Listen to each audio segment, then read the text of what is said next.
Então, para terminar agora, nos dias que correm abundam fatos dessa ordem, né? Sumir objetos, nunca mais o dono achar. Fatos que não percebeis, porque neles não pensais, mas que, com um pouco de reflexão, se vos tornariam patentes.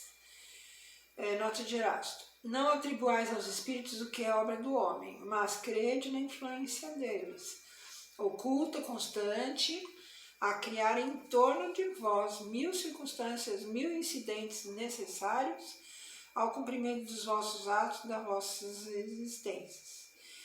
17ª pergunta. Entre os objetos que os espíritos costumam trazer, não haverá algum que eles próprios foram fabricar, isto é, produzidos espontaneamente pelas modificações que os espíritos possam operar no fluido ou no elemento universal?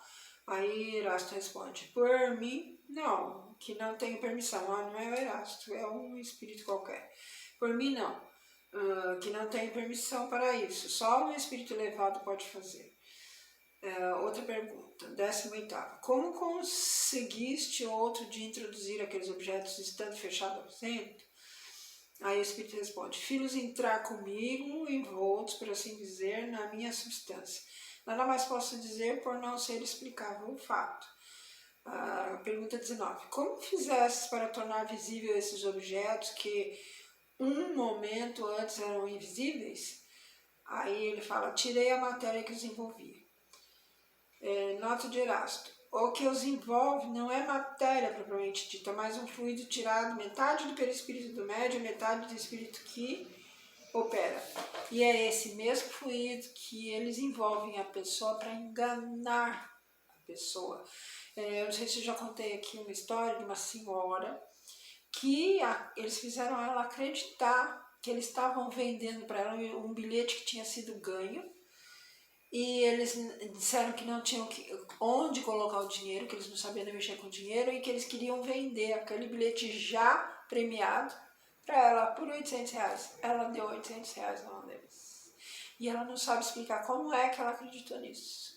Então, esse mesmo esquema que eles estão falando aqui, que o espírito envolve com uma massa, é do mesmo jeito, eles envolvem a pessoa naquela massa que faz com que ela acredite, confie naquilo que se está falando para ela.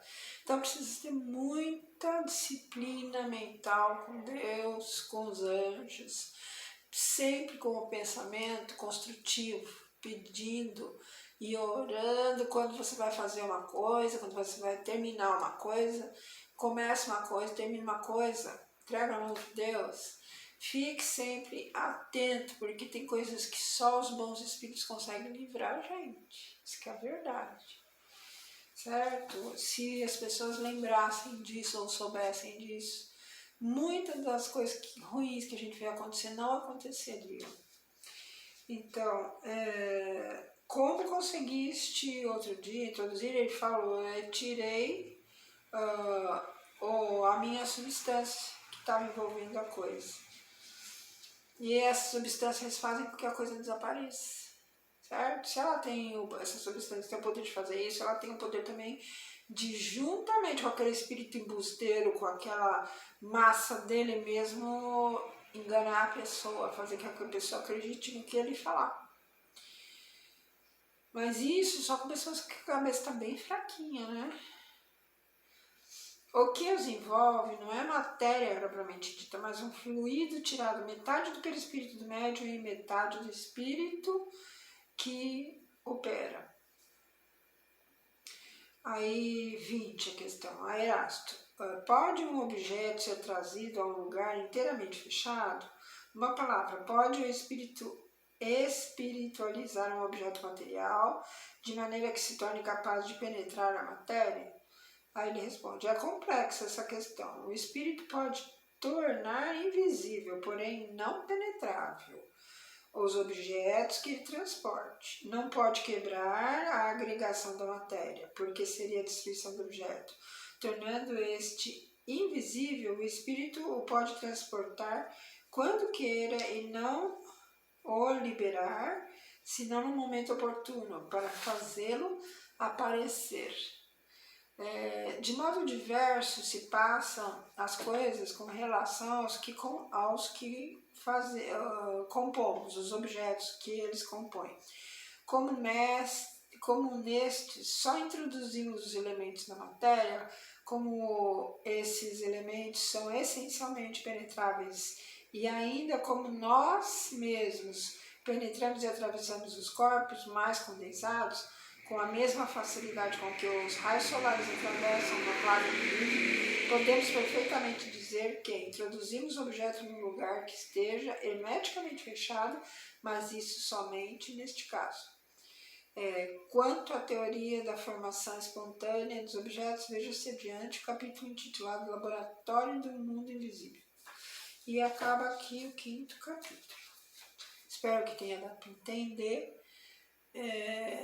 Para quem entende português, depois eu ponho ali o texto de cada parte, resumindo bem, né?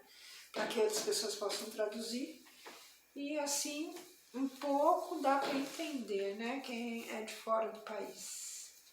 A próxima semana vai ser as manifestações visuais, que corresponde ao capítulo 6. Acho que é bem comprido também. Acaba aqui. Tem bastante folha também. Vou deixar isso daqui até no fim do capítulo. Então, agora eu vou colocar o último vídeo. Espero que vocês tenham um bom fim de semana. Até a próxima.